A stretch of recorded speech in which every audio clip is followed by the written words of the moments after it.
Tem um livro muito famoso aí, que eu vou falar hoje que, assim, a minha expectativa era ler ele com a minha filha. Acho que as pessoas vão me cancelar, porque eu vou falar um pouquinho mal dele.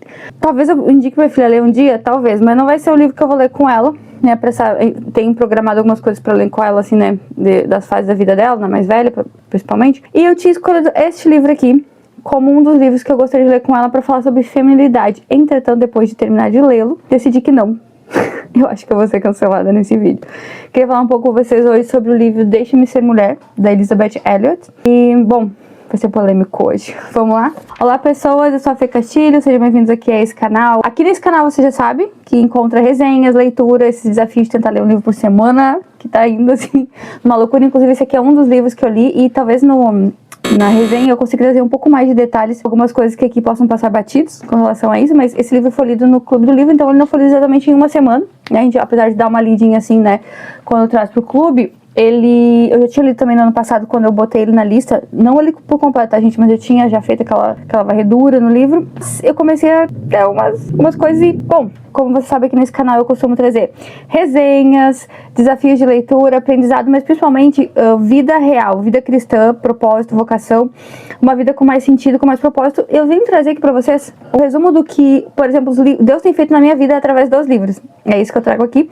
Então, se você quer ter a sua vida também transformada pelos livros, se você tem essa vontade de ler mais, e assim como eu, quem sabe um dia achou que não era pra você, esse canal aqui é pra você. Entra aqui, se inscreve no canal, também manda pra aquela pessoa que precisa e vamos maratonar aí alguns livros. Tem aqui uma série onde eu tô gravando os vlogs de leitura de como tem sido meu dia a dia, uma novela mexicana, né, gente, se você soubesse, pra tentar ler. Vamos ver no final do ano 2025 como que vai ficar essa meta no final, mas com certeza eu já fiz muito mais na leitura do que eu fiz em toda a minha vida nesse ano.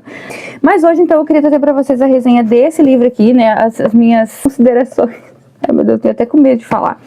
Porque assim, ó, vamos começar aí, gente.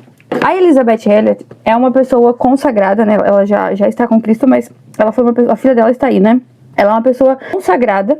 Ela é já como uma serva do Senhor. E o meu primeiro contato com a Elizabeth Elliot foi no livro O Sofrimento Nunca é em Vão. Acho que é o nome do livro. Esse livro eu ouvi ele em audiobook pela Pilgrim. E assim, sensacional. Parecia que eu tava conversando com a Elizabeth. Assim, era maravilhoso. Então, todo mundo, pra contextualizar, ela tava na América aqui. Gente, era aqui na América Latina?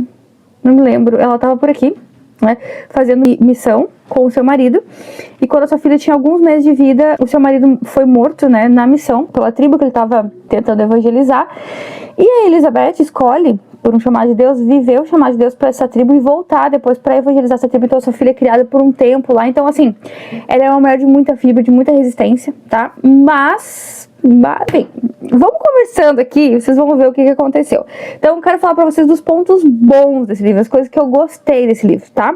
E no final eu vou dizer por que eu tenho um pouco de receio com a minha filha especificamente, mas eu acho assim, ó, cada um tem que escolher os livros pros seus filhos, né? Porque a gente conhece e sabe como é que foi a criação e tal das crianças, então cada mãe, cada pai que sabe. Uma das coisas que me chamou muito, é que esse livro aqui, ele é enorme, tá? Isso aqui são uma coletânea de cartas que a Elizabeth escreveu pra sua filha. Eu achei assim, ó, maravilhoso, maravilhoso mesmo. Só que ele tem assim, ó, 49 capítulos, tá? Então ele vai tratar de absolutamente tudo. Mas tem alguns pontos que me chamaram muita atenção aqui e que eu acho que sim, que valeria a pena tocar aqui nesses assuntos, tá? Mas entrem na Amazon ali e deem uma olhada, eu vou deixar o link aqui embaixo do livro, na lista de capítulos desse livro aqui, tá? Porque é sensacional. Vou ver se de repente eu boto aqui a foto pra vocês darem uma olhadinha. Vocês pausem aqui enquanto eu falo, vocês dão uma olhadinha aqui nos capítulos, tá? Mas o que acontece? A Elizabeth escreveu essas cartas pensando em cada momento da filha dela. Então, o primeiro ponto que me chamou muita atenção é total entrega ao Senhor. A Elizabeth foi casada 3 vezes. Seu primeiro casamento, né, durou menos tempo. Ela foi casada um tempo, teve a bebê, e aí a filha dela, o marido dela morreu, a filha dela ainda era criança, era bebezinha ainda, se eu não me engano. Depois de um tempo, muito tempo se passou, eu não sei se uns 14 ou 15, 16 anos, que elas voltaram para os Estados Unidos, e ela casou de novo. E esse marido faleceu de câncer. Então, assim, ela teve uma segunda perda, na verdade. E o terceiro, ela foi casada, mas esse terceiro aí é que é a treta, né, que as pessoas falam. E assim, eu vou deixar até um vídeo da Francine Walsh, mas no final eu vou comentar um pouco mais, tá? Sobre esse último casamento dela e sobre algumas dúvidas que eu tinha e que quando eu vi a Francine falando, nossa, eu pensei, uau, tá, eu não sou tão maluca aqui, porque eu fiquei pensando que eu era louca sozinha, né? Mas eu entendi melhor e contextualizou bem. Então eu vou deixar o vídeo dela aqui embaixo no link pra vocês já poderem assistir depois que terminar aqui o vídeo. e terem uma ideia, assim, do que eu tô falando. Mas eu vou contextualizar aqui. Bom, o primeiro ponto aqui que eu achei muito relevante aqui é que a Elizabeth não trouxe só pra filha dela o ponto de vista de uma casada. Ela também trouxe o ponto de vista do ministério das solteiras, né? Da solteirice, vamos dizer assim. Ela vai dizer que existe um ministério e que existe também a bênção do Senhor para as solteiras e que existem a vocação, o dom do casamento e o dom da solteirice. E algumas mulheres têm esse dom. Então, assim, antes de mais nada, ela quer dizer que a gente tem que procurar Deus à sua vontade, né? A vontade de Deus, né? Pra ficar bem claro aqui. E não a nossa. Então, por mais que a gente deseje ter o dom do casamento para casar, em geral, a gente tem que preocupar no que Deus quer para nós. E ela mostra que quando ela foi casar com o marido dela, ela pensou muito sobre o que Deus queria para ela e se aquele casamento ali ia de acordo com o que Deus tinha planejado para ela. Isso é muito interessante porque ela é uma pessoa com uma devoção total ao Senhor. Quer dizer que se Deus tivesse em algum momento, né, se ela tivesse entendido da parte de Deus em algum momento que aquele casamento não era para ser, ela com certeza teria parado aquilo tudo e teria se dedicado totalmente à obra que ela entendeu que Deus chamou ela, tá? Então, ela fala muito da vocação da maternidade, da vocação da esposa, fala da submissão até, e a gente vai tocar esse assunto aí. Mas ela, primeiramente, quis dizer que a vontade dela estava totalmente ligada à vontade de Deus, ou pelo menos ela desejava que fosse assim, e ela colocava isso como uma prioridade na vida dela. Ou seja, se em algum momento ela entendesse isso, ela não teria casado, e ela ponderou todo o ministério que Deus tinha dado pra ela, ponderou qual era a vocação dela antes de casar com o marido dela. E ele também, né, ponderou. Então, assim,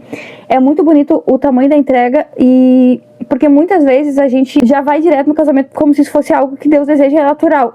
Porque é uma graça, né? Mas nem todos nós temos esse dom. E muitas vezes também a gente critica as pessoas que são solteiras.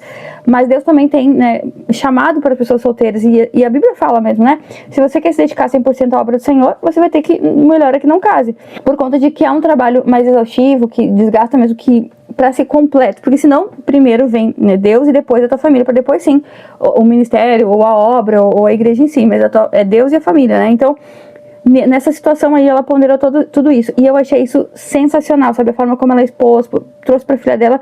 A filha dela tava pra ficar noiva. Então ela, né, trazendo pra filha dela essa clareza de explicar que não importa o que aconteça, submeta a tua vontade à vontade de Deus, que isso é o melhor pra tua vida, sabe? E como ela submeteu, isso é muito lindo. Outro ponto aqui que ela botou aqui, assim, eu achei muito bonito, é quando ela vai falar sobre modéstia.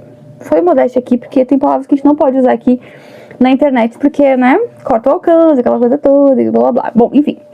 Ela vai dizer aqui que uma das coisas terríveis da exposição do corpo na vestimenta, tá, a gente pode falar muito sobre isso, né, mas vamos tocar no ponto que ela tocou aqui e que me chamou muita atenção, é que as pessoas dizem que um homem tem que achar normal ver uma mulher com pouca roupa, uma mulher com vestimenta transparente, quando tá marcando ali, né, às vezes, ou tá com a, né, de fora, enfim, coisas bem, estamos falando de coisas bem exageradas, né, existem coisas menos exageradas que também são ruins, mas vamos nas mais exageradas. O que ela quis dizer aqui, e eu achei assim genial, é que assim, ó, não é pra nudez ser normalizada. Não é para que o homem olhe uma mulher nua e aquilo não desperte nele nada.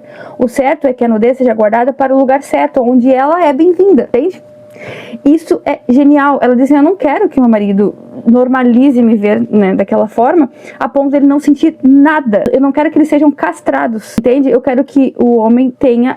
Eu gostaria, né, que o homem tivesse a sua vontade diante da nudez guardada para o momento certo dela. O que fazem agora é castrar o homem. Eles acham que é assim. Que eles dizem assim, não, agora tem que achar normal. Tu não pode sentir nada quando tu vê uma pessoa desse jeito. E ponto. Então, define-se isso. E daí, agora, quando ele vê essa nudez num lugar que seja mais adequado, né, no quarto com sua esposa, por exemplo, ele tem que ser obrigado a não achar mais normal, né? Agora ele tem que sentir um desejo ou uma vontade ao olhar. E isso tem deixado muitos casamentos apagados, né? Tem deixado muitos casamentos, né? Eu não vou usar uma palavra aqui, mas enfim, tem acabado com muitos casamentos. E tem deixado muitas situações difíceis na vida, né? Junto com né, que tá aí expondo tudo, o homem tem que aprender a se regular de uma forma que não deveria ser o mais óbvio. Claro, existe sim um controle, ninguém é um bicho pra estar ali, né? Existe sim um domínio próprio e a gente não pode depender do que o outro faz pra poder agir de forma correta, né? O homem não pode depender que a mulher seja bem vestida pra não sentir, mas o que ela quer dizer é que quando a gente banaliza a falta de roupa ou a nudez, a gente também está castrando o homem. A gente tá, então, assim, ficar expondo deliberadamente o homem a isso é castrador. Ele tem que fazer um esforço muito maior nesse sentido, tá? Pode parecer até machista, mas as pessoas vão ouvir aqui, mas pensem um pouco vocês. Aí você tem que dizer pro marido de vocês, agora sente desejo, agora não sente, né? Principalmente pra uma mulher dele, vamos dizer assim, tá? A praia também é um ambiente, assim, que eu acho que, assim, eu sempre penso assim, se eu fosse homem, eu me sentiria muito desconfortável, né? Porque tá trocando ali o tecido da roupa, mas é um sutiã e uma calcinha, assim. Então, cada pessoa que quiser usar, que use, que faça como quiser, de acordo com o seu pastor, com o que foi ensinado, com o que Deus tem tocado seu coração, é só o meu ponto de vista aqui com relação à palavra, e eu já usei também, né? Então, assim, teve uma época que eu achava normal, mas quando eu parei pra pensar, eu pensei realmente, olha, né?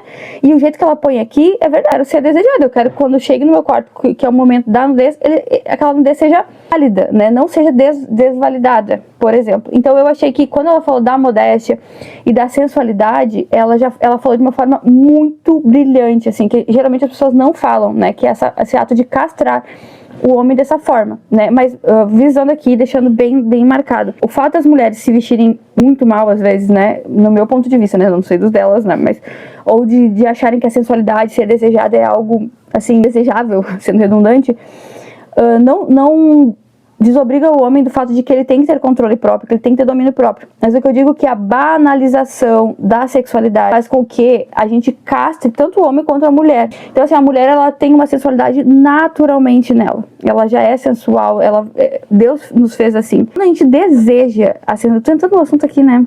Ser sensual, a gente deseja ser desejada. Tá? A gente quer que alguém nos deseje. Isso é bom quando é pro nosso marido. Então a gente não pode andar num ambiente externo ou até com o nosso namorado dentro dessa situação de desejo, tá? E a gente deveria assim pensar em quão constrangido pode estar o marido da minha amiga quando me vê, por exemplo, de microshort com a blusinha justinha numa academia, achando, pegando peso. A gente deveria se preocupar, né? Porque a gente não pode se preocupar somente com a gente tem que se preocupar com o nosso irmão também. Mas a gente também deveria se preocupar em guardar o nosso corpo. Não despertar algo em alguém que não é o que a gente gostaria.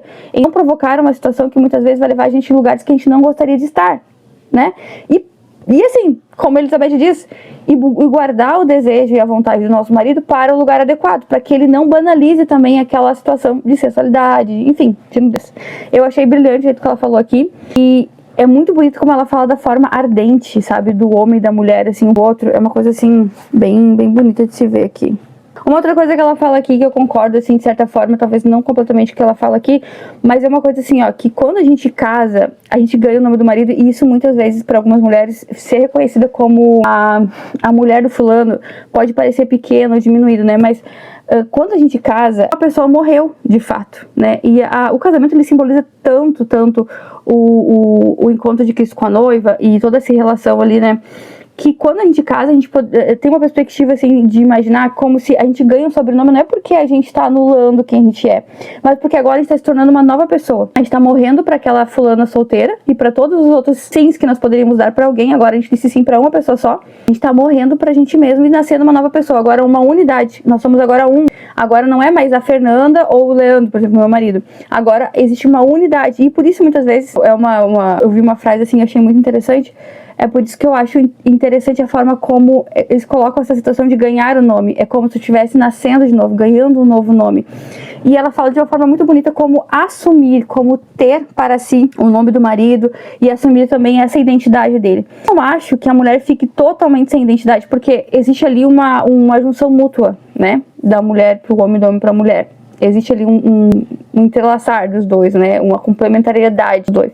Então talvez isso fique um pouco agridoce para algumas pessoas, mas faz muito sentido e tem muito a ver, sabe? Principalmente quando ela vai tocar nessa questão do desejo, mas também nessa questão da intimidade, né? Agora vocês são um só.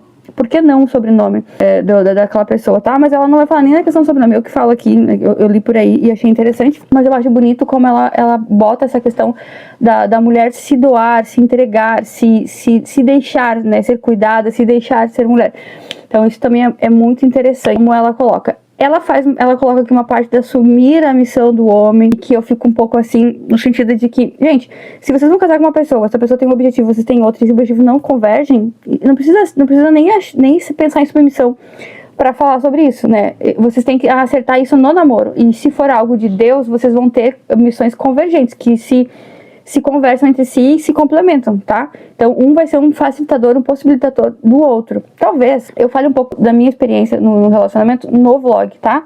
Se eu lembrar, depois que eu soltar o vídeo, eu coloco o vlog aqui embaixo. Mas olha ele na maratona, se não me engano, a 14ª semana, 14ª de leitura, tá? Pra vocês verem como que eu tô falando, mas assim, pra mim as coisas funcionam um pouco mais como um triângulo mesmo, né? Onde uma coisa responde para si e ninguém é maior que ninguém. Mas a Elizabeth coloca aqui uma questão, às vezes até, por exemplo, assim, ó, do homem ter segredos para mulheres. Aí já começa a entrar numa coisa que eu não curti muito. Na questão do homem ter segredos para mulheres, assim, ó, que existem segredos que o homem não precisa revelar nem para sua esposa. Olha, é um ponto que divergente de mim, divergente do que eu penso, por conta de que, assim, ó, eu acho que a Bíblia diz que nós somos um só. O que pode acontecer é que a mulher ainda está no nível de imaturidade e que muitas vezes elas ainda não têm um nível de intimidade com seu marido. O relacionamento é imaturo.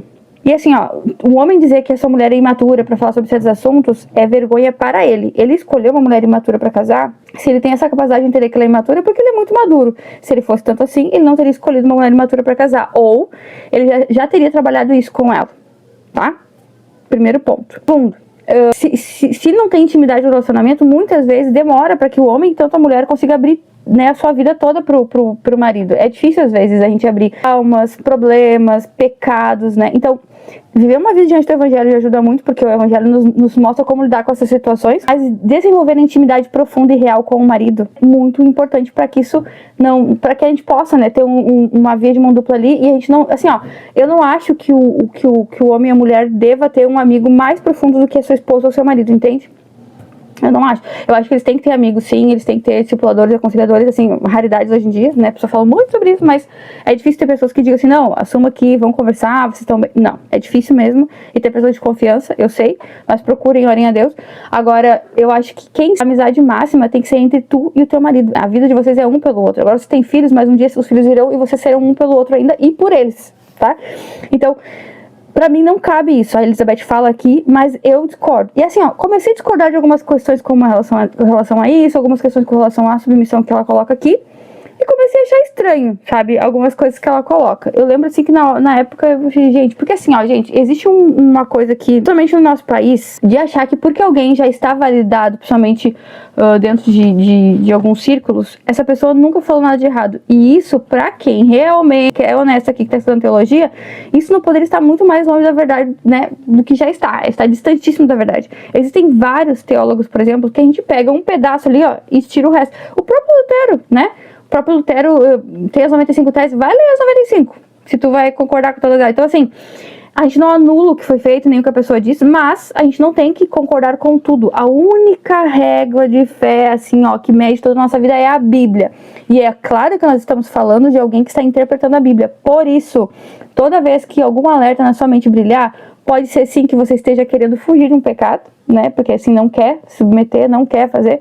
Ou pode ser que você esteja realmente num alerta porque você entendeu que aquilo não é verdade. Sabe o que vai fazer com que você consiga chegar a um denominador comum nessa situação? É o nível de procura que você tem a Deus. Não é nem o nível de entendimento que você tem, né? É o nível de quanto você procura estar com Deus e com a sua palavra. Porque daí você vai ter os princípios bíblicos e vai estar conectado com o Espírito Santo para poder trabalhar isso, mas esteja sempre aberta a reconhecer o seu pecado. No livro Hábitos Espirituais tem uma parte que ele vai falar sobre isso, né? Que todo mundo é apto a entender a Bíblia e que quando a gente busca entender, o Espírito Santo nos revela ela. Então, mas sempre com aquilo na mente de que todo o pecado que está sendo apontado ali pode ser o meu pecado e que toda ação que está sendo dita ali deve ser a minha ação, né? Ou seja, é para você, não é para o seu irmãozinho. Pense em você. Então, por isso que eu digo para tomar muito cuidado, para a gente não acabar indo em direção às crenças que a gente foi embutindo na nossa cabeça aí nesse círculo de influência da cultura, muitas vezes muito feminista, tá? Ou muito machista. E a gente é empurrada pro feminismo por causa do machismo, né? Então, por isso que eu digo, tá? Então, quando eu discordei um pouco dela, eu trouxe isso, acho que no clube as meninas ficaram meio assim. E eu comecei a ver, assim, que tinha algumas coisas da Elizabeth ali neste livro aqui que eu não achava completamente, sabe, que dá pra entender, algumas questões de idade. Eu acho engraçado que essa questão de idade de casamento é sempre assim, ó. Se um homem quer casar com uma menina mais nova, nunca tem problema, né? Tá, na Bíblia nem tem aqueles níveis de idade ali, né, por favor. Mas nunca tem problema. Agora, é difícil achar um homem que quer casar com uma mulher mais velha, né? Uma mulher que seja solteira há muito tempo. Eles sempre estão procurando, né? Eu acho tão... Mas enfim. Então, ela traz também essas questões aqui. E às vezes fica até um pouco estranho, porque ela vai falar de culturas muito diferentes da nossa. Mas assim, ó, leia com parcimônia, com calma, tá? Com delicadeza. Porque ela tá falando de umas culturas bem diferentes aqui das nossas, tá? Então, assim, mas uma coisa que eu pesquisei, e aí eu trouxe pra vocês ali no começo do vídeo, é que no final da vida, Elizabeth tinha tanto essa questão de submissão, isso era tanto pra ela, que ela se colocou numa situação complicada. Ela começou a ter, se eu não me engano, o Alzheimer ou demência. Bom, enfim, a Fran vai dizer isso de uma forma muito melhor. E algumas das opiniões dela são muito, assim, radicais. E no meu ponto de vista, não é exatamente reflete como eu vejo o evangelho dentro do casamento, tá? E isso se comprovou, por exemplo, ou se pôde analisar dentro do último relacionamento dela, depois que ela casou, né? O primeiro marido dela foi morto na missão, o segundo marido dela morreu de câncer e ela casou de novo. E quando ela ficou doente, parece que esse relacionamento era um pouco abusivo. E quando ela era questionada pela sua família, ela dizia que não, que ela estava debaixo daquela missão, que ela tinha casado e que ela seguia até o fim. E assim, ó, eu não questiono, não duvido disso, não questiono isso, no sentido de que, pra mim, o casamento realmente ele é pra sempre, né? Às vezes não depende só da gente, mas eu considero o casamento pra sempre. O meu relacionamento é com Deus e o amor não é um sentimento, ele é uma decisão. E aí, dentro de todas as nuances que podem acontecer, né, gente? Ninguém vai ficar aceitando uma violência Então, é esse o ponto, né? Que daí chegou num ponto lá do casamento dela que ela tava passando por situações complicadas, parece que ele levava ela pra conferências, ela não estava apta a falar, então ele botava o vídeo dela falando e ela sentada na cadeira ali só, sem nenhuma reação, porque ela não conseguia mais falar. E me parece que a família conseguiu tirar ela dele, né, e aí no final da vida dela, bom, eu não sei dizer com toda certeza isso, mas eu sei que o vídeo da Fran tá bem completo, e a Fran é uma pessoa a Fran Walsh, que tem muito carinho, muito amor por Elizabeth. Então eu tenho certeza que do jeito que ela falou com todo o amor do mundo. E fica uma lição pra gente aqui nesse livro aqui. Por que eu não traria pra minha filha ler agora? Porque ela tá numa formação ainda do caráter, desenvolvendo dela o conhecimento cristão, né? Dos grandes problemas da gente passar a nossa vida trabalhando, e os filhos terceirizados, é que muitas vezes a gente não consegue ensinar profundamente o que a gente gostaria sobre a Bíblia pros nossos filhos. Graças a Deus que Deus é suficiente, Ele que faz a obra em nós não, mas, então eu seleciono muito bem os livros que eu quero ler com ela, agora que ela tá chegando na fase adulta, para que o tempo seja redimido, né, para que a gente consiga aproveitar o máximo possível. Então assim, se um dia eu tiver tempo de ler com ela, pra gente corrigir algumas coisas que tem aqui, eu leria, mas eu acho que ela ainda não é madura o suficiente para ler isso aqui dentro do Evangelho. Tá? Então, assim, é um livro que eu diria, mães, leiam, mas leiam primeiro vocês, e depois, né, passem para suas filhas, e sempre que vocês duvidarem de algo, né, passem pelo crivo ali do Espírito Santo, do Evangelho, e sejam antes, porque a Elizabeth escreveu esse livro também numa outra época, onde estavam combatendo muito fortemente o início do feminismo. E isso é uma coisa que também influenciava muito ela na escrita do livro. A filha dela estava em outro lugar, né, vivendo ali, estava estudando, então, assim, tudo que tinha para acontecer ali, que influenciasse para um outro lado mais radical, estava sendo influenciado. Então, foquem nisso.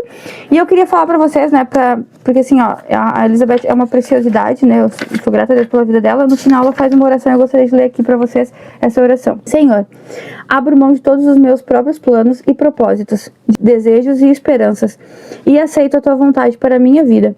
Eu me entrego totalmente a ti, minha vida e tudo que há em mim, para ser tua para sempre. Enche-me e sela-me com o teu Espírito Santo. Usa-me como quiseres, envia-me para onde quiseres, realiza toda a tua vontade na minha vida, a qualquer custo, agora e sempre. Quando eu li essa oração, eu coloquei aqui embaixo, tem que ter muita coragem para orar isso. Muitas vezes a gente se pega cantando hinos e orando orações feitas que são muito radicais. E assim, ó, eu acho lindo, eu acho bom, não tô discordando das orações, mas o que eu digo pra vocês é que pensem no que vocês estão cantando, no que vocês estão falando.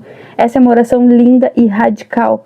Essa é a oração certa, ela é desejável. Mas quando ela for dita pra vocês, se vocês um dia quiserem orar isso, pensem o quão radical essas coisas significam e o quão profundo elas são. Porque quando a gente ora, Deus nos escuta, Ele nos ouve. Então a gente tem que orar como quem realmente fala com alguém. Muitas vezes, isso parece ridículo aqui que eu tô falando, mas muitas vezes a gente ora por orar. A gente fala as palavras por falar. E a Elizabeth realmente, independente de qualquer discordância que eu tenha com ela, ela apresentou diante de Deus uma vida de entrega total, aquilo que ela entendeu do Evangelho, que era o correto do Evangelho, sabe? Então, pensem nessa oração e que Deus nos dê coragem de orar, de praticar aquilo que essa oração diz. E eu vou ficando por aqui. Esse vídeo ficou bem comprido.